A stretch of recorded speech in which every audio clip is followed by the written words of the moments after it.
Good morning बच्चों। बच्चों, आज हम पढ़ेंगे आपकी पाठ्य पुस्तक बसंत का पाठ 7, जो कि एक पुरानी फिल्म का गीत है। पाठ का नाम है साथी हाथ बढ़ाना। बच्चों, इस गीत को हमारी पुस्तक में कविता के रूप में प्रस्तुत किया गया है। कवि ने, जो कि साहिर लुधियानवी, जो कि इस गीत के रचयिता हैं, उन्होंने इस गीत में एकता, संगठन तथा परस्पर सहयोग के महत्व को प्रकट किया है। मिलजुल कर कार्य करने का संदेश दिया है। कवि कह रहा है कि हमें सदा एक दूसरे का साथ देना चाहिए और साथ मिलजुल कर काम करना चाहिए। तो ये पोयम पढ़ते हैं और ये गीत पढ़ते हैं। साथी हाथ बढ़ाना, एक अकेला थक जाएगा, मिलकर बोझ उठाना, साथी हाथ बढ़ाना। हम मेहनत वालों ने जब भी मिलकर कदम बढ़ाया, सागर ने रास्ता छोड़ा, पर्वत ने शीश झुकाया। फौला दी है सीने अपने, फौला दी है बाहें, हम चाहे तो चट्टानों में पैदा कर दे राहें, साथी हाथ बढ़ाना। तो इस कविता में, इसमें कवि, इस पद्यांश में कवि कह रहा है कि हमें हमेशा एक दूसरे का साथ देना चाहिए। साथी हाथ बढ़ाना कि साथियों एक दूसरे की मदद के लिए हाथ बढ़ाना, एक दूसरे का सहयोग करना। साथी कौन होते हैं? जो हमारा साथ देते हैं, हमारे साथ रहते हैं, जो हमारे सखा, दोस्त, मित्र होते हैं, उन्हें साथी कहते हैं।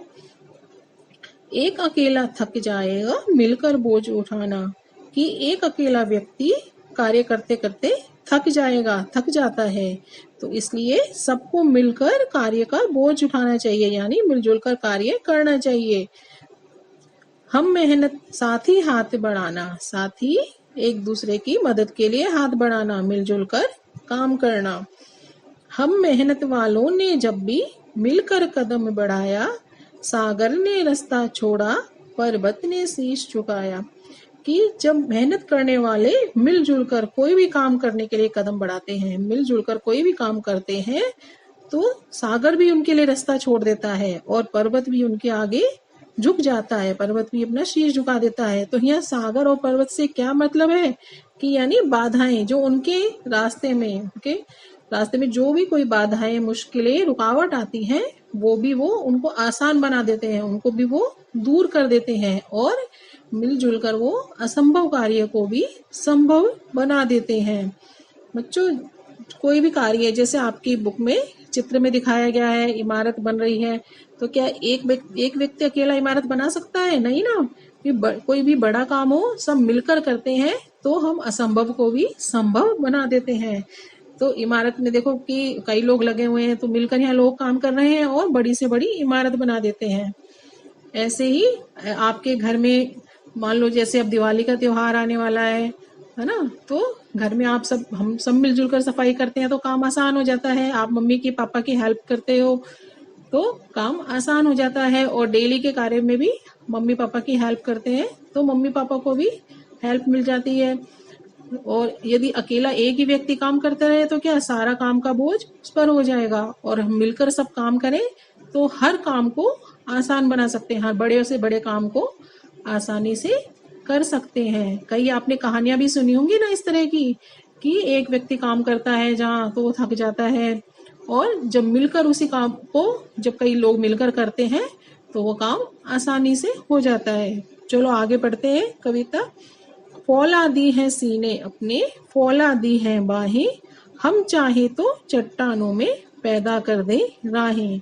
फौलादी का मतलब होता है मजबूत, लोहे के समान मजबूत। कि मेहनत करने वाले व्यक्ति कह रहे हैं कि मेहनत करते करते, कार्य करते करते हमारे सीने, हमारी बाहें, हमारी भुजाएं मजबूत हो गई हैं, लोहे के समान मजबूत हो गई हैं, क्योंकि हम मेहनती हैं, मेहनत करते हैं। हम चाहे तो चट्टानों में भी पैदा कर दे राहें, कि और हम इतने मजबूत हो गए हैं, इतने मेहनती हो गए हैं कि हम चट्टानों यानी पहाड़ों में भी रास्ते बना दें।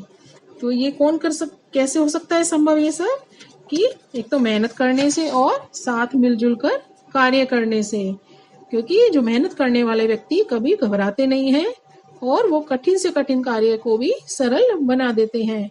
तो इस तरह कवि संदेश दे रहा है कि सभी मनुष्यों को मिलजुल कर रहना चाहिए और मिलजुल कर काम करना चाहिए, एक दूसरे का सहयोग करना चाहिए। आगे है, मेहनत अपनी लेख की रेखा, मेहनत से क्या डरना, कल गैरों की खातिर की, आज अपनी खातिर करना। अपना दुख भी एक है साथी, अपना सुख भी एक, अपनी मंजिल सच की मंजिल, अपना रास्ता नेक, साथी हाथ बढ़ाना। कि कवि कह रहा है, कवि का मानना है कि मेहनत अपने लेख की रेखा, लेख यानी भाग्य, कि मेहनत तो हमारे भाग्य में लिखी है, मेहनत करने से क्या डरना। कि जो मेहनती व्यक्ति होते हैं वो कभी मेहनत करने से, परिश्रम करने से डरते नहीं हैं। कल गैरों की खातिर की, आज अपनी खातिर करना। खातिर यानी के लिए, गैरों यानी दूसरों। कि कल तक, वो कह रहा है कवि कि कल तक हम अंग्रेजों के गुलाम थे और हमने उनके लिए मेहनत की, उनके लिए हमने कार्य किया, लेकिन हम आज स्वतंत्र हैं, आजाद हैं। आज हमें अपने लिए मेहनत करनी है, अपने को आगे बढ़ाना है। हम जो मेहनत करेंगे, जो कार्य करेंगे, वो हमारे भले के लिए ही होंगे। अपना दुख भी एक है साथी, अपना दुख सुख भी एक, और हमारा जो दुख सुख है एक दूसरे से जुड़ा हुआ है, कि हम दुख में भी साथ देंगे और सुख में भी, यानी दुख सुख सब में मिलजुल कर साथ देंगे। ये नहीं कि हाँ सुख के समय तो साथी बन जाए और दुख के समय छोड़ के भाग जाए। हम दुख सुख सब मिलजुल कर बांटेंगे। अपनी मंजिल सच की मंजिल, अपना रास्ता नेक, कि अपनी जो मंजिल सच की मंजिल है, यानी हमको सच्चाई के रास्ते पर चलना है, सच्चाई के रास्ते पर चलकर हमें अपनी मंजिल प्राप्त करनी है। अपना रास्ता नेक, और हमें सबके भलाई के कार्य करने हैं, हमें सच्चाई के रास्ते पर चलते हुए सबके भलाई के कार्य करने हैं, नेकी के काम करने हैं। साथ ही हाथ बढ़ाना, साथ ही एक दूसरे का सहयोग करना और अपने लक्ष्य को प्राप्त करने के लिए मिलजुल कर आगे बढ़ना।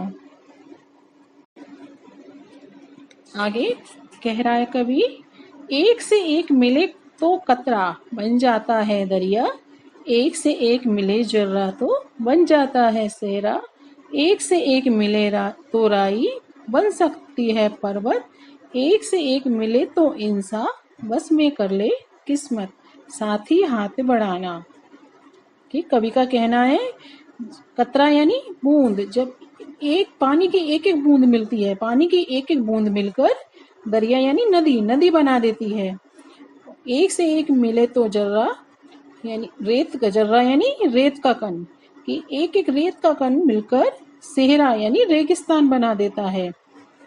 और एक से एक मिले तो राई, और एक एक राई का दाना मिलकर पर्वत, पूरा पहाड़ बना देती है। इसी प्रकार एक से एक मिले इंसान तो बस में कर ले किस्मत, कि इस तरह एक से सभी मनुष्य या सभी आदमी आपस में मिलकर काम करें, एक दूसरे के संग सहयोग करें, संगठन में रहें, तो अपनी किस्मत को भी वश में कर सकते हैं, यानी हर असंभव काम को संभव बना सकते हैं। के और कवि कह रहा है आगे, साथ ही हाथ बढ़ाना, कि साथियों मिलजुल कर रहना, एक दूसरे का सहयोग करना। कहते हैं ना कि संगठन में शक्ति होती है। एक लकड़ी वाली कहानी सुनिए ना, कि यदि मिलकर वो लकड़ी का गट्ठर, जो किसान के पुत्र थे, किसान ने उनको लकड़ी तोड़ने को कहा, जब उन्होंने एक एक लकड़ी तोड़ी तो आराम से टूट गई, और पूरा गट्ठर तोड़ने को कहा तो नहीं टूटा, यानी जब वो लकड़ी इकट्ठी थी तो नहीं तोड़ पाए, यानी संगठन में शक्ति होती है। इसी प्रकार सभी इंसान भी मिलकर रहें, सभी मनुष्य भी मिलकर रहें, तो कोई भी उन्हें तोड़ नहीं सकता, उनकी शक्ति को कोई तोड़ नहीं सकता। और यदि हम मिलजुल कर काम करें, तो सभी मनुष्य मिलजुल कर संगठन में रहें और मिलजुल कर काम करें, तो हर मुश्किल काम को वो आसान बना सकते हैं और हर असंभव काम को आसान बना सकते हैं। और जो बड़े से बड़ा काम होता है, जिसको काफी बहुत समय लग जाता है, यदि मिलजुल कर काम करें तो कुछ समय में बड़े से बड़े काम को हम कर सकते हैं। तो साथियों, मिलजुल कर रहना, एक दूसरे का सहयोग करना। तो बच्चों आज ये पोयम पढ़ी हमने, साथ ही हाथ बढ़ाना, आपको बहुत पसंद आई होगी और इससे हमें प्रेरणा भी मिली होगी। क्या प्रेरणा, क्या संदेश मिला है हमें? कवि ने क्या संदेश दिया है कि हम हमेशा मिलजुल कर रहें, आपस में लड़े नहीं, एक दूसरे का सहयोग करें और मुझे उम्मीद है आप ऐसा ही करोगे। ओके।